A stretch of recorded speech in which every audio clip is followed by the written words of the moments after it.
ത്വരിതഗതിയിൽ വളർന്നുകൊണ്ടിരിക്കുന്ന ഒരു രാജ്യമാണ് ഇന്ത്യ. ഇന്ത്യയിലെ സാമ്പത്തിക സ്ഥിതി മനസ്സിലാക്കുന്നതിനും വിവിധ മേഖലകളിൽ ചെയ്യുന്ന സംഭാവനയെക്കുറിച്ച് വിശദീകരിക്കുന്നതിനും അതുപോലെ തന്നെ മറ്റു രാജ്യങ്ങളുമായി താരതമ്യ പഠനം നടത്തുന്നതിനും വിവിധ പദ്ധതികൾ ആവിഷ്കരിച്ച് നടത്തുന്നതിനുമൊക്കെ ദേശീയ വരുമാന കണക്കെടുപ്പ് വളരെ അത്യന്താപേക്ഷിതമാണ്. 2026 നാഷണൽ സ്റ്റാറ്റിസ്റ്റിക്കൽ ഓഫീസ്, അതായത് ministry of statistics and programme ഇംപ്ലിമെൻറ്റേഷന് കീഴിൽ പ്രവർത്തിക്കുന്ന നാഷണൽ സ്റ്റാറ്റിസ്റ്റിക്കൽ ഓഫീസ് നിരവധി മാറ്റങ്ങളാണ് ദേശീയ വരുമാന കണക്കെടുപ്പിൽ നടത്തിയിരിക്കുന്നത്. ഈ മാറ്റങ്ങളെക്കുറിച്ച് നിങ്ങളോട് സംസാരിക്കുവാനാണ് ഈ ചെറു വീഡിയോ ഞങ്ങൾ ചെയ്യാൻ ഉദ്ദേശിക്കുന്നത്. ഈ ചെറു വീഡിയോയിലേക്ക് നിങ്ങളെല്ലാവരെയും എർക്കഡൻസിൻ്റെ പേരിലും എൻ്റെ വ്യക്തിപരമായാലും നിങ്ങളെല്ലാവരെയും ഞാൻ ഹാർദമായി സ്വാഗതം ചെയ്യുന്നു. 2026 നടത്തിയിരിക്കുന്ന മാറ്റങ്ങൾക്ക് പ്രധാനമായും 4 ലക്ഷ്യങ്ങളാണുള്ളത്. ഡിജിറ്റലൈസേഷൻ്റെ ഭാഗമായി പുതിയ ഒട്ടനവധി ഡേറ്റാ സോഴ്സുകൾ ഇപ്പോൾ ലഭ്യമായിട്ടുണ്ട്. അത്തരത്തിലുള്ള പുതിയ ഡേറ്റാ സോഴ്സുകളിൽ നിന്നുള്ള ഡേറ്റ ഇൻകോർപ്പറേറ്റ് ചെയ്യുന്നതിന് ആനുപാതികമായി അല്ലെങ്കിൽ അനുയോജ്യമായ ഒരു പരിഷ്കരണമാണ് 2026 ചെയ്തിരിക്കുന്നത്.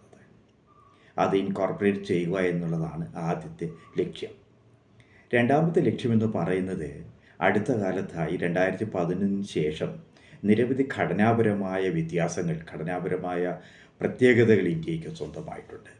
ആ ഘടനാപരമായ വ്യത്യാസങ്ങൾ ശരിയായ രീതിയിൽ ക്യാപ്ചർ ചെയ്യുന്നതിന്, ശരിയായ രീതിയിൽ അവലോകനം ചെയ്യുന്നതിന് ദേശീയ വരുമാന കണക്കുകളിൽ പരിഷ്കാരങ്ങൾ വരുത്തേണ്ടതുണ്ട്. അത്തരത്തിൽ ഘടനാപരമായ വ്യത്യാസങ്ങളെ ക്യാപ്ചർ ചെയ്യുന്ന തരത്തിലുള്ള മാറ്റങ്ങൾ വരുത്തുക എന്നുള്ളതാണ് മൂന്നാമത്തെ ലക്ഷ്യമെന്ന് പറയുന്നത്. അടുത്ത ഒരു ലക്ഷ്യമെന്ന് പറയുന്നത് നമ്മുടെ ദേശീയ വരുമാന കണക്കെടുപ്പ് കൂടുതൽ സുതാര്യവും കൃത്യതയും ഉണ്ടാകുന്നതിന് വേണ്ടി മെത്തഡോളജിയിൽ അല്ലെങ്കിൽ ദേശീയ വരുമാന കണക്കെടുപ്പിൻ്റെ രീതിശാസ്ത്രത്തിൽ മാറ്റങ്ങൾ വരുത്തേണ്ടതായി വന്നിരുന്നു.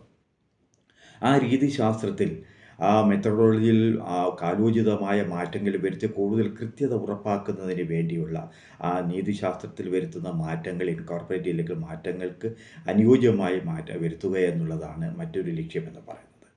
നാലാമത്തെ പ്രധാനപ്പെട്ട ലക്ഷ്യമെന്ന് പറയുന്നത് ഇന്ത്യ ദേശീയ വരുമാനം കണക്കെടുക്കുന്നതിൻ്റെ കാര്യത്തിൽ അന്താരാഷ്ട്ര നിലവാരം പുലർത്തുന്ന ഒരു രാജ്യമാണ്. അപ്പോൾ വരുന്ന 2025 വരുത്തിയിരിക്കുന്ന അന്താരാഷ്ട്ര തലത്തിൽ വരുത്തിയിരിക്കുന്ന ദേശീയ വരുമാന കണക്കെടുപ്പിൽ വരുത്തിയിരിക്കുന്ന മാറ്റങ്ങൾക്ക് അനുയോജ്യമായ അല്ലെങ്കിൽ ആനുപാതികമായിട്ടുള്ള മാറ്റമാണ് ഇപ്പോൾ നടത്തിയിരിക്കുന്നത്. അപ്പോൾ അന്താരാഷ്ട്ര സ്റ്റാൻഡേർഡിന് അനുയോജ്യമായ ഒരു മാറ്റമാണ് ഇപ്പോൾ വരുത്തിയിരിക്കുന്നത്. അങ്ങനെ പലതുകൊണ്ടും സുപ്രധാനമായ മാറ്റങ്ങളാണ് 2026 ദേശീയ വരുമാന കണക്കെടുപ്പിൽ വരുത്തിയിരിക്കുന്നത്. 2026 വരുത്തിയിരിക്കുന്ന ദേശീയ വരുമാന കണക്കെടുപ്പിൽ പ്രധാനമായും 6 പ്രത്യേകതകൾ അല്ലെങ്കിൽ 6 കാര്യങ്ങളാണുള്ളത്. ഒന്ന്, നമ്മൾ ബേസ് ഇയർ മാറ്റി. അതായത് 2026 മുൻപ് 2011-12 ആയിരുന്നു ദേശീയ വരുമാന കണക്കെടുപ്പിൻ്റെ അടിസ്ഥാന വർഷമെന്ന് പറയുന്നത്. ആ 2022 ദേശീയ വരുമാന കണക്കെടുപ്പിൻ്റെ അടിസ്ഥാന വർഷം മാറുകയാണ്. അതാണ് ഏറ്റവും പ്രധാനപ്പെട്ട ഒരു മാറ്റമെന്ന് പറയുന്നത്. രണ്ടാമത്തെ ഒരു മാറ്റമെന്ന് പറയുന്നത് ദേശീയ വരുമാന കണക്കെടുപ്പുമായി ബന്ധപ്പെട്ട് 2-3 സർവേകൾ നടത്തുകയും അടിസ്ഥാന വർഷങ്ങൾ പരിഷ്കരിക്കുകയും ചെയ്തിട്ടുണ്ട്. അത് 2024 അടിസ്ഥാന വർഷമായി പരിഷ്കരിച്ച കൺസ്യൂമർ പ്രൈസ് ഇൻഡെക്സ്, ആ പരിഷ്കരിച്ച രീതിയിൽ നിന്നും ലഭ്യമായിരിക്കുന്ന കണക്കുകൾ ഇൻകോർപ്പറേറ്റ് ചെയ്യേണ്ടതുണ്ട്. അതുപോലെ തന്നെ നമ്മൾ ഇൻഡെക്സ് ഓഫ് ഇൻഡസ്ട്രിയൽ പ്രൊഡക്ഷൻ 2023-24 അടിസ്ഥാന വർഷമായി പരിഷ്കരിച്ചിട്ടുണ്ട്. അതുപോലെ തന്നെ നമ്മൾ ഇൻഫോർമൽ സെക്ടറിൻ്റെ വിവരങ്ങൾ ലഭിക്കുന്നതിനായി annual survey of unincorporated sector enterprises എന്ന് പറഞ്ഞ പുതിയ ഒരു സർവേ നമ്മൾ നടത്തിയിട്ടുണ്ട്. അതുപോലെ തന്നെ ലേബർ ഫോഴ്സ് സർവേ, അപ്പോൾ ഇങ്ങനെയുള്ള നിരവധി സർവേകൾ നമ്മൾ കാലോചിതമായി പരിഷ്കരിച്ചിട്ടുണ്ട്. അതിൻ്റെ അടിസ്ഥാന വർഷങ്ങൾ മാറ്റിയിട്ടുണ്ട്.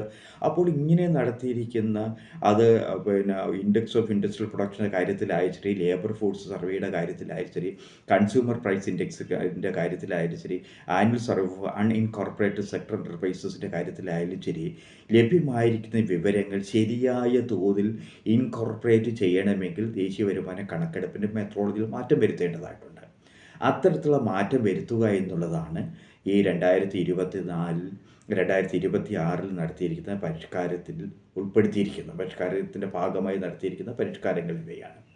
അതുപോലെ തന്നെ ശ്രദ്ധിക്കപ്പെടേണ്ട മറ്റൊരു കാര്യമാണ് ലേബർ ഫോഴ്സ് സർവേയുടെ കാര്യത്തിലായാലും ശരി, കൺസ്യൂമർ പ്രൈസ് ഇൻഡെക്സിൻ്റെ കാര്യത്തിലായാലും ശരി, ഇൻകോർപ്പറേറ്റ് സെക്ടറിൻ്റെ കാര്യത്തിലായാലും ശരി, അതിൻ്റെ ബേസ് എന്ന് പറയുന്നത്, സ്റ്റാറ്റിസ്റ്റിക്കൽ ബേസ് എന്ന് പറയുന്നത് ഇതുവരെ നമുക്ക് ദേശീയ തലവും സംസ്ഥാന തലവും മാത്രമായിരുന്നു. ഇതിനെ കുറച്ചുകൂടെ ഡീസെൻട്രലൈസ് ചെയ്തുകൊണ്ട് ജില്ലാ തലങ്ങളിലൂടെ ദേശീയ കണക്കെടുപ്പിലെ തലം മാറുകയാണ്. അതുകൊണ്ട് ജില്ലാതലത്തിൽ വരുമ്പോൾ, ജില്ലാതലത്തിൽ കൂടെ ആകുമ്പോൾ കൂടുതൽ കൃത്യത നമുക്ക് ഉറപ്പുവരുത്താൻ കഴിയുമെന്ന് മാത്രമല്ല, ഡീസെൻട്രലൈസ്ഡ് പ്ലാനിങ്ങിൻ്റെ ഭാഗമായി പദ്ധതികൾ ആവിഷ്കരിച്ച് നടപ്പിലാക്കുന്നതിന് ജില്ലാതലത്തിൽ കൂടെ വികേന്ദ്രീകരിക്കുന്നത് ഉപകരിക്കുമെന്നുള്ളതാണ് ഇതിൻ്റെ പ്രധാനമായ മറ്റൊരു സവിശേഷത എന്ന് പറയുന്നത്. അതിനുശേഷം മറ്റൊരു മാറ്റം വന്നിരിക്കുന്ന 2011-12 ശേഷം വന്നിരിക്കുന്ന മറ്റൊരു മാറ്റമാണ്, നമുക്കിപ്പോൾ പലതരത്തിലുള്ള ഗവൺമെൻറ് സോഴ്സുകൾ ലഭ്യമാണ്. ഉദാഹരണമായി ഇന്ത്യയിൽ നടത്തുന്ന എല്ലാ വാഹനങ്ങളെ സംബന്ധിച്ചുമുള്ള വിവരങ്ങൾ ഈ വാഹനം എന്ന് പറയുന്ന സോഫ്റ്റ്വെയറിൽ ലഭ്യമാണ്. അതുപോലെ തന്നെ 2015 ശേഷം നമ്മൾ നടപ്പിലാക്കിയ GST റിഫോംസ്, ആ GST സംബന്ധിച്ച് ഇന്ത്യയിൽ എന്തെല്ലാം സാധനങ്ങൾ ഉൽപ്പാദിപ്പിക്കപ്പെടുന്നു, ഏതൊക്കെ സംസ്ഥാനങ്ങളിലേക്കാണ് അത് വിതരണം ചെയ്യപ്പെടുന്നത്, എവിടെയാണ് ഇത് വിൽക്കപ്പെടുന്നത് തുടങ്ങിയ സംബന്ധിച്ച് വളരെ ആധികാരികമായ രേഖയാണ്, ഇല്ലെങ്കിൽ വിവരങ്ങളാണ് നമുക്ക് GST പോർട്ടലിൽ നിന്ന് ലഭിക്കുന്നത്. അതുപോലെ തന്നെ ഗവൺമെൻറ്റുമായി ബന്ധപ്പെട്ട് നടത്തുന്ന ചെലവുകൾ, വിവിധ മന്ത്രാലയങ്ങൾക്ക് ലഭ്യമാക്കുന്ന ചെലവുകൾ, ആ ചെലവുകളിൽ തന്നെ ഏതൊക്കെ സ്പെൻഡ് ചെയ്തു, അത് അൺസ്പെൻഡാണ്, അത് നടത്തിയിരിക്കുന്നത് എങ്ങനെയൊക്കെയാണ് തുടങ്ങിയ കാര്യങ്ങളെല്ലാം നമുക്ക് PFMS, അതായത് പബ്ലിക് ഫിനാൻഷ്യൽ മാനേജ്മെൻറ്റ് സിസ്റ്റം എന്ന സോഫ്റ്റ്വെയർ ലഭ്യമാണ്. ഇങ്ങനെ ഗവൺമെൻറ് സോഴ്സുകളിൽ നിന്ന് ലഭിക്കുന്ന ഈ വാഹനൻ്റെ കാര്യത്തിലായാലും ശരി, അതുപോലെ തന്നെ റെയിൽവേ യാത്രയെ സംബന്ധിച്ച്, വിമാനയാത്രയെ സംബന്ധിച്ച് IRCT എന്ന് പറയുന്ന സോഫ്റ്റ്വെയറിൽ നമുക്ക് വിവരങ്ങൾ ലഭ്യമാണ്. അപ്പോൾ IRCT സോഫ്റ്റ്വെയറിൽ നിന്ന് ലഭ്യമാകുന്ന വിവരങ്ങളായാലും ശരി, ഈ വാഹനം എന്ന് പറയുന്ന സോഫ്റ്റ്വെയർ ലഭ്യമാകുന്ന വിവരങ്ങളായാലും ശരി, GST പോർട്ടലിൽ നിന്ന് ലഭിക്കുന്ന വിവരങ്ങളായാലും ശരി, PFMS നിന്ന് ലഭിക്കുന്ന വിവരങ്ങളെല്ലാം കൂടി ഇൻകോർപ്പറേറ്റ് ചെയ്ത് കഴിഞ്ഞാൽ ഈ വളരെ കൃത്യമായ ഒരു വിവരം നമുക്ക് ദേശീയ വരുമാനത്തെക്കുറിച്ച് ലഭിക്കുമെന്നുള്ളത് കൊണ്ട് ഈ വിവരങ്ങൾ ശരിയായ രീതിയിൽ ഇൻകോർപ്പറേറ്റ് ചെയ്യുന്നതിനാവശ്യമായ മെത്തഡോളജിക്കൽ ചേഞ്ചസ് ആണ് ഈ 2026 ദേശീയ വരുമാന കണക്കെടുപ്പിൽ വരുത്തിയിരിക്കുന്നത്. ഇനി ഞാൻ പറയാൻ പോകുന്നത്, എന്തുകൊണ്ടാണ് 2022-23 ദേശീയ വരുമാന കണക്കെടുപ്പിൻ്റെ അടിസ്ഥാന വർഷമായി തീരുമാനിക്കുണ്ടായ കാരണമാണ് ഞാൻ പറയാൻ പോകുന്നത്. ഇന്ത്യയിൽ ദേശീയ വരുമാന കണക്കെടുപ്പിൻ്റെ അടിസ്ഥാന വർഷം മാറ്റുന്നത് ഇത് 9ാമത് തവണയാണ്. ഇതിനു മുൻപ് 8 തവണ ദേശീയ വരുമാന കണക്കെടുപ്പിൻ്റെ അടിസ്ഥാന വർഷം മാറ്റിയിട്ടുണ്ട്. അതായത് 1948 മാറ്റിയിട്ടുണ്ട്, 1960-61 മാറ്റിയിട്ടുണ്ട്, 70-71 മാറ്റിയിട്ടുണ്ട്, അതുപോലെ 80-81, അതുപോലെ 93-94, 99-2000, അതുപോലെ 2004-2005, 2011-12, ഇപ്പോൾ 2022-23 കാലഘട്ടങ്ങളിലായിട്ട് പലവിധ മാറ്റങ്ങൾ വരുത്തിയിട്ടുണ്ട്. അപ്പോൾ ന്യായമായി ചോദിക്കാവുന്ന ഒരു പ്രധാന ചോദ്യമെന്ന് പറയുന്നത്, 2011-12 ശേഷം എന്തുകൊണ്ടാണ് 2022-23 സെലക്ട് ചെയ്യുവാനുണ്ടായ കാരണം എന്നുള്ളതാണ് പ്രധാനമായി ഉയരുന്ന ഒരു ചോദ്യമെന്ന് പറയുന്നത്. ഇതിൻ്റെ കാരണം എന്ന് പറയുന്നത്, 2011-12 ശേഷം നിരവധി ഘടനാപരമായ മാറ്റങ്ങൾ നമ്മുടെ രാജ്യത്ത് സംഭവിച്ചിട്ടുണ്ട്. അതുപോലെ തന്നെ കോവിഡ് പോലുള്ള മഹാമാരികൾ ഇന്ത്യയിൽ വന്നിട്ടുണ്ട്. അതുപോലെ തന്നെ പ്രധാനപ്പെട്ട GST മായി ബന്ധപ്പെട്ട പരിഷ്കാരങ്ങളും ഇന്ത്യയിൽ നടപ്പിലാക്കിയിട്ടുണ്ട്. അപ്പോൾ ഉദാഹരണമായി 2017 GST നമ്മൾ നടപ്പിലാക്കിയത്. GST നടപ്പിലാക്കിയതിന് ശേഷം നമുക്ക് ഇതുവരെ റിവൈസ് ചെയ്യാൻ പറ്റിയിട്ടില്ല. റിവേഴ്സ് ചെയ്യാനായി നമ്മൾ ആലോചിച്ച ഒരു സമയത്താണ് മഹാമാരി എന്ന് പറയുന്ന കോവിഡ് നമ്മുടെ രാജ്യത്തും മറ്റ് ലോകരാജ്യങ്ങളെ പോലെ തന്നെ ഇന്ത്യയിലും വളരെ പ്രതികൂലമായ മറ്റു പല മേഖലകളിലും അത് ആഞ്ഞടിച്ചത്. അതുകൊണ്ട് തന്നെ ആ കാലഘട്ടങ്ങളെല്ലാം കഴിഞ്ഞു വന്ന ഒരു കാലമെന്ന് പറയുന്നത് 2021-22 കാലഘട്ടമായിരുന്നു. 2021-22 കാലഘട്ടത്തിൽ കോവിഡ് കഴിഞ്ഞു വരുന്ന ആദ്യത്തെ വർഷമായതുകൊണ്ട് പല ഫിഗറുകളും ഇൻഫ്ലേറ്റഡ് ഫിഗർ ആകുവാൻ സാധ്യത ഉള്ളതുകൊണ്ടാണ് അത് കഴിഞ്ഞു വരുന്ന 2022-23 എന്ന് പറയുന്ന കാലഘട്ടം നമ്മൾ അടിസ്ഥാന വർഷമായി തിരഞ്ഞെടുക്കുവാനുണ്ടായ കാരണം അതാണ്. രണ്ടാമത്തെ ഒരു കാരണം എന്ന് പറയുന്നത് ഞാൻ പറഞ്ഞതുപോലെ അന്താരാഷ്ട്ര തലത്തിൽ ഇതിനെ പരിഷ്കരിച്ചു കൊണ്ടിരിക്കുകയാണ്. 2008 ആണ് നമ്മൾ ഇപ്പോഴത്തെ പുതിയ സംവിധാനത്തിലേക്ക് മാറിയത്. അപ്പോൾ അന്താരാഷ്ട്ര തലത്തിൽ ഇത് 2025 റിവിഷൻ നടത്തിക്കൊണ്ടിരിക്കുകയാണ്. ലോകരാജ്യങ്ങളിലെല്ലാം 2029-30 ഈ പുതിയ സംവിധാനം അന്താരാഷ്ട്ര തലത്തിലുള്ള ദേശീയ വരുമാന കണക്കെടുപ്പ് ഇംപ്ലിമെൻ്റ് ചെയ്യും. അപ്പോൾ അത് ആ 2015 അന്താരാഷ്ട്ര തലത്തിലേക്കുള്ള മാറ്റം വരുത്തണമെങ്കിൽ നമ്മളിപ്പോൾ മാറേണ്ടിയിരിക്കുന്നു. അപ്പോൾ അന്താരാഷ്ട്ര തലത്തിൽ മാറിക്കൊണ്ടിരിക്കുന്ന 2025 മാറ്റത്തിന് അനുയോജ്യമായൊരു മാറ്റമാണ്, ഇല്ലെങ്കിൽ അതുമായി സിങ്ക്രണൈസ് ചെയ്യുന്ന ഒരു മാറ്റമാണ് ഇന്ത്യയിൽ ഇപ്പോൾ 2022-23 അടിസ്ഥാന വർഷമാക്കി 2026 മുതൽ ഇംപ്ലിമെൻ്റ് ചെയ്യുവാൻ നമ്മൾ തീരുമാനിക്കപ്പെട്ടത്. ദേശീയ വരുമാന പരിഷ്കാരത്തിൻ്റെ ഭാഗമായി നമ്മൾ നടത്തിയ ഒരു അടിസ്ഥാന വർഷ പരിഷ്കാരമാണ് കൺസ്യൂമർ പ്രൈസ് ഇൻഡെക്സിൽ ചെയ്തത്. കൺസ്യൂമർ പ്രൈസ് ഇൻഡെക്സിൻ്റെ അടിസ്ഥാന വർഷം 2024 ആക്കിയിട്ടുണ്ട്.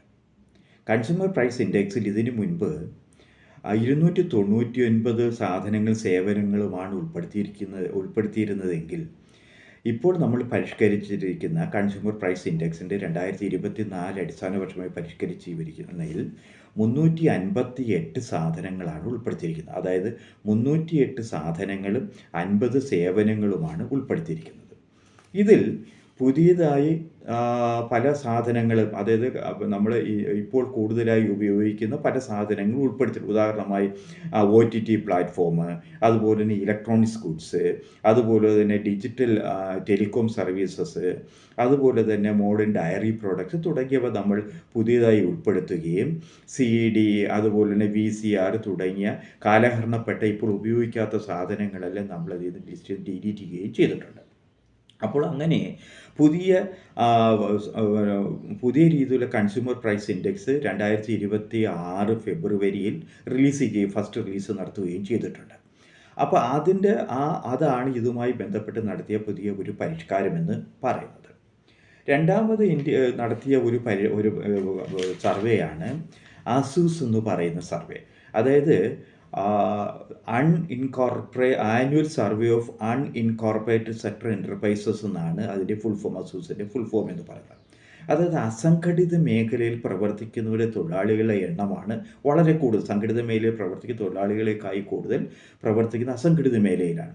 അപ്പോൾ അസംഘടിത മേഖലയിലെ തൊഴിലാളികളുടെ അല്ലെങ്കിൽ ക്ഷേമമാണ് നമ്മൾ ഉറപ്പുവരുത്തേണ്ടത്.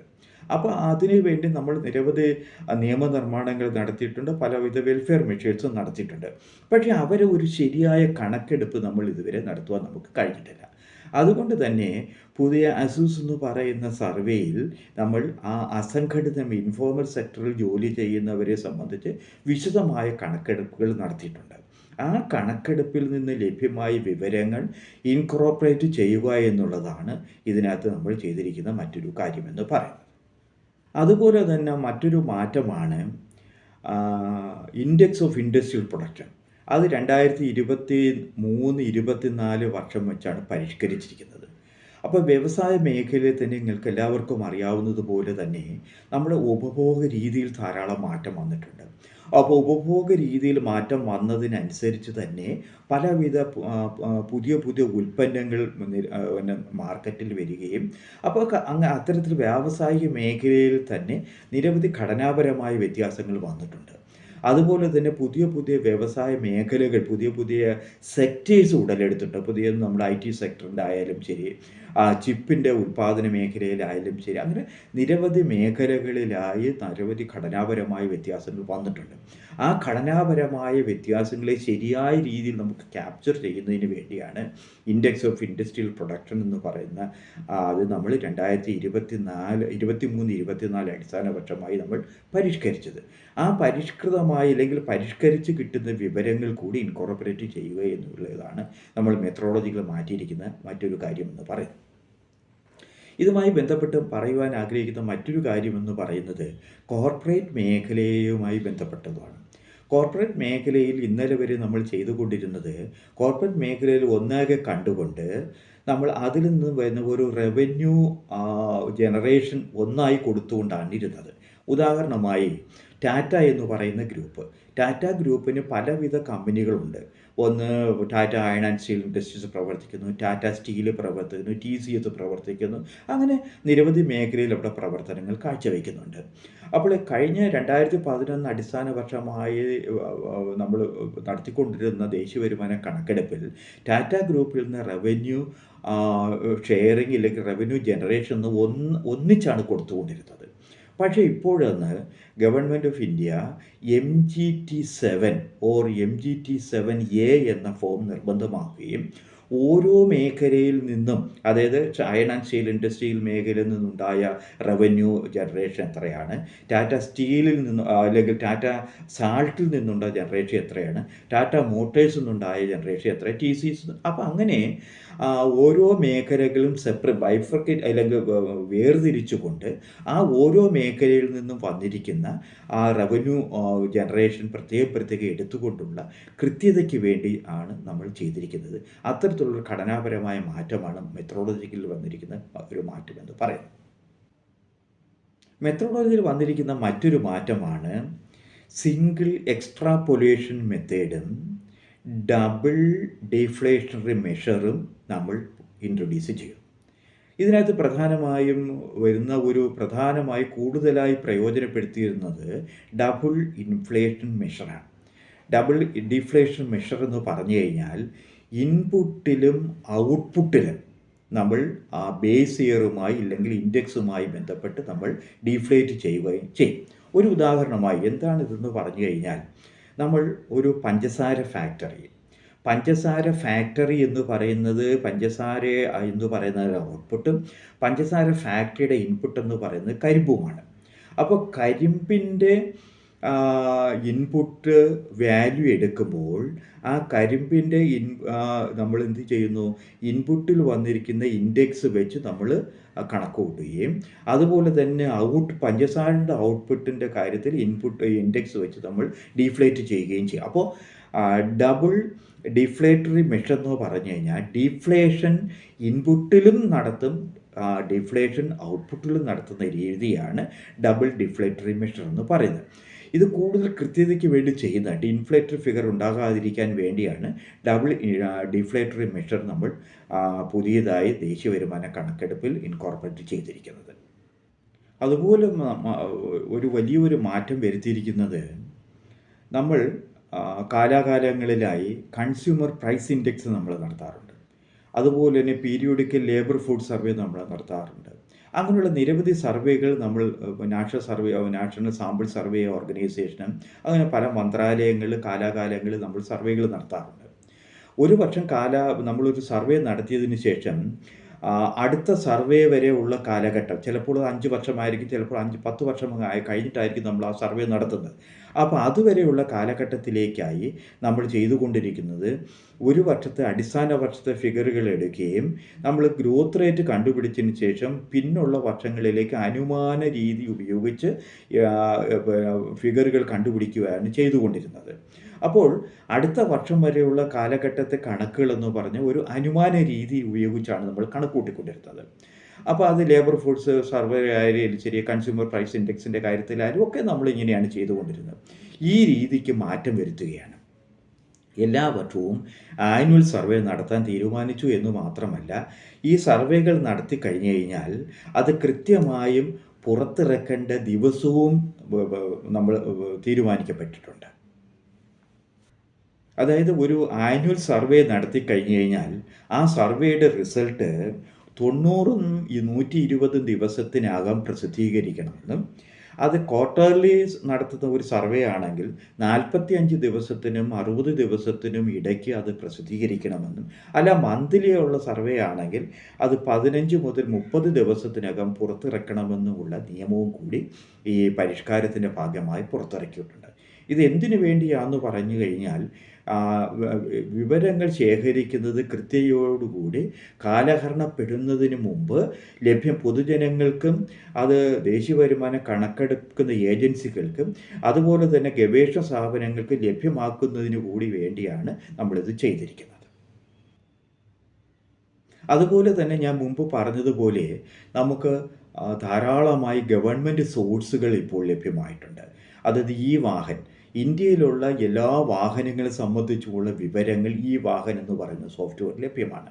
അതുപോലെ തന്നെ GST സംബന്ധിച്ചുള്ള വിവരങ്ങൾ, അതുപോലെ തന്നെ PFMS എന്ന് പറയുന്ന സോഫ്റ്റ്വെയറിൽ കൂടെയുള്ള ലഭ്യമായ വിവരങ്ങൾ തുടങ്ങിയവയെല്ലാം കൃത്യമായി അപ്ഡേറ്റ് ആയിട്ടുള്ള ഫിഗറുകളാണ് നമുക്ക് ലഭ്യമാകുന്നത്.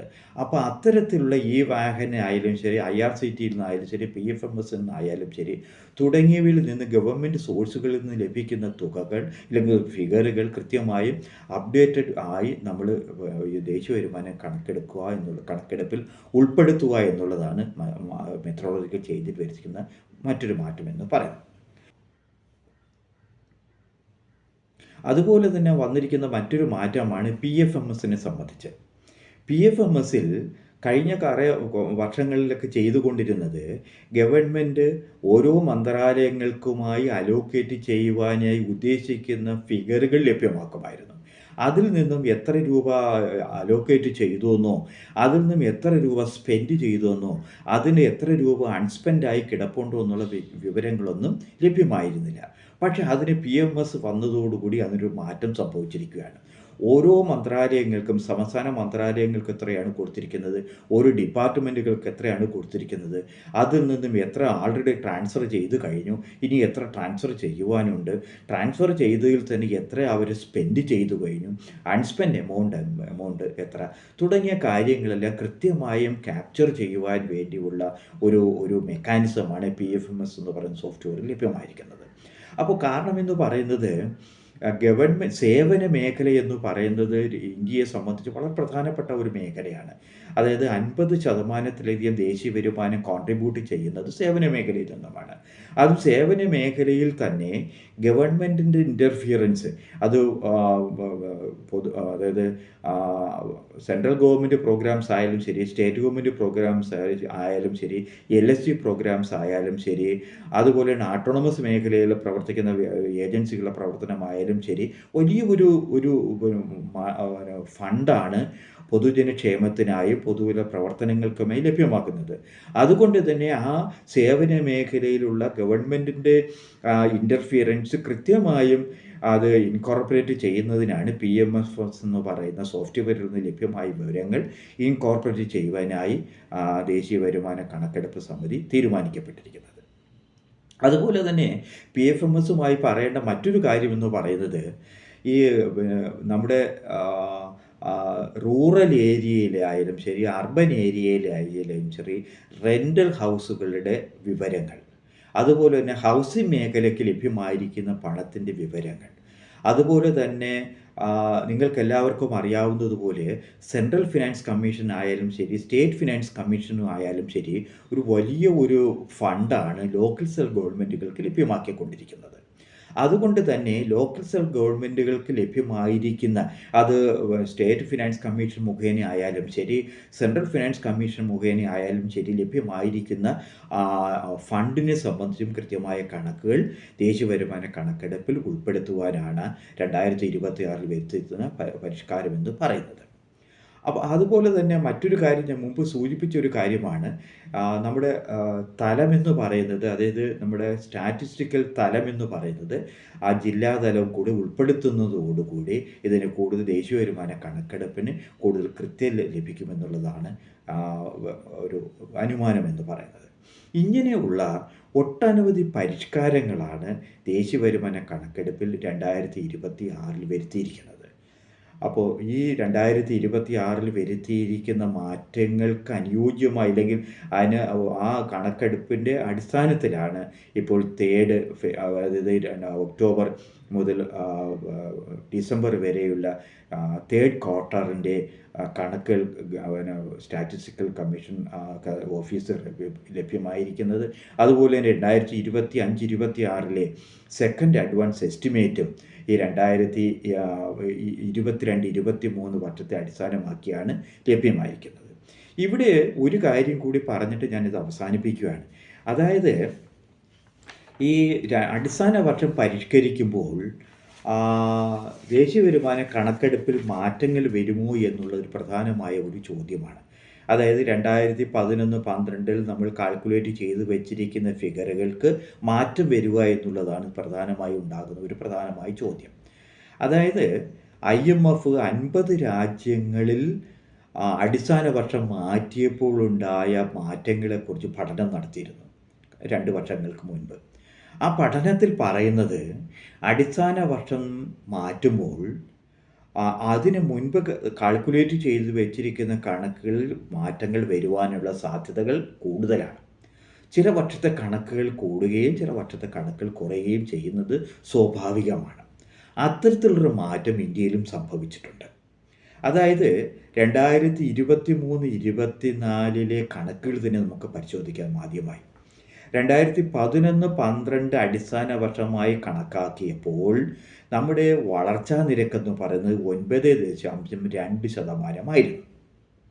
അത് പുതിയ ബേസ് ഇയർ, അതായത് 2022-23 അടിസ്ഥാന വർഷമായി മാറ്റിയപ്പോൾ ആ വളർച്ചാ നിരക്ക് 7.2% കുറഞ്ഞു. അതായത് 9.2% നിന്നും ഇപ്പോൾ 7.2% കുറയുകയാണ് 2023-24 വളർച്ചാ നിരക്കുകൾക്ക് സംഭവിച്ചത്. പക്ഷേ എന്നാൽ 2024-25 കണക്കുകൾ നമ്മൾ പരിശോധിച്ചാൽ 2011-12 കണക്കുകൾ പ്രകാരം വളർച്ചാ നിരക്ക് 6.5% 7.1% വർദ്ധിക്കുന്നതിന് കാരണമായിട്ടുണ്ട്. അപ്പോൾ ഇങ്ങനെ നോക്കുകയാണെങ്കിൽ 2023-24 വർഷത്തെ വളർച്ചാ നിരക്ക് കുറഞ്ഞെങ്കിൽ 2024-25 വർഷത്തെ കണക്കുകളിൽ വർധനവാണ് ഉണ്ടായത്. ഇങ്ങനെ ഒരു അടിസ്ഥാന വർഷം മാറുമ്പോൾ വളർച്ചാ നിരക്കിലും അതുപോലെ തന്നെ എമൗണ്ടിലും, അതായത് സംഖ്യയിലും മാറ്റങ്ങൾ വരിക എന്ന് പറയുന്നത് സ്വാഭാവികമാണ്.